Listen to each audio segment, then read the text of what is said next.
Sa mga mahilig mag-waterfalls o stream trekking, highly recommended Double Dragon Waterfall. Out to get here from Tongchong MTR Station Exit B. Paglabas niyo sa Exit B guys, ay lakad nyo lang straight at makikita ninyo ang bus terminal. Hanapin ang bus 3M to Moiwo Ferry Pier. 18.8 Hong Kong dollars ang pamasahe at nasa 15 to 20 minutes ang journey. At baba kayo guys sa Swar House Holiday Bus Stop. Actually guys, depende kasi kung saan kayo galing. Yung iba nag-ferry sila from Central to Moiwo Ferry Pier. Pagbaba nyo dito guys ay lakad kayo pabalik.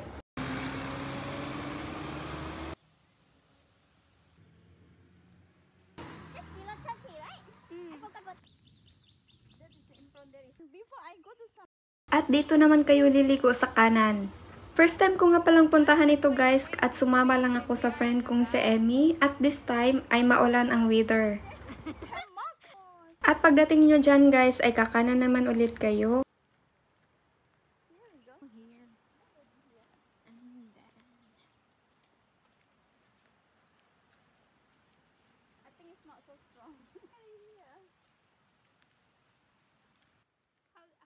At dito naman guys ay liko kayo sa kaliwa.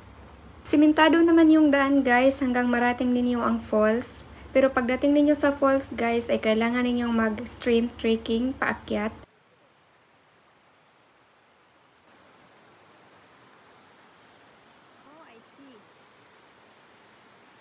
Pagdating ninyo dito guys ay makikita nyo na may tubig na and clear naman ang tubig dito guys, kahit dito pwede nangang maligo. And then pumunta kami sa taas, umakyat kami, nag-stream trekking. Nasa mga 5 to 6 minutes lang guys, napakadali lang. Kasi doon sa taas, mas maganda talaga siya. Pagpunta sa taas guys, may daanan naman and then minsan dumaan kami sa mga bato. So binaybay lang namin dyan sa gilid guys, sa mga bato.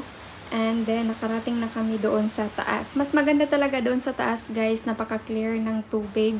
And malamig siya guys, napaka-relaxing.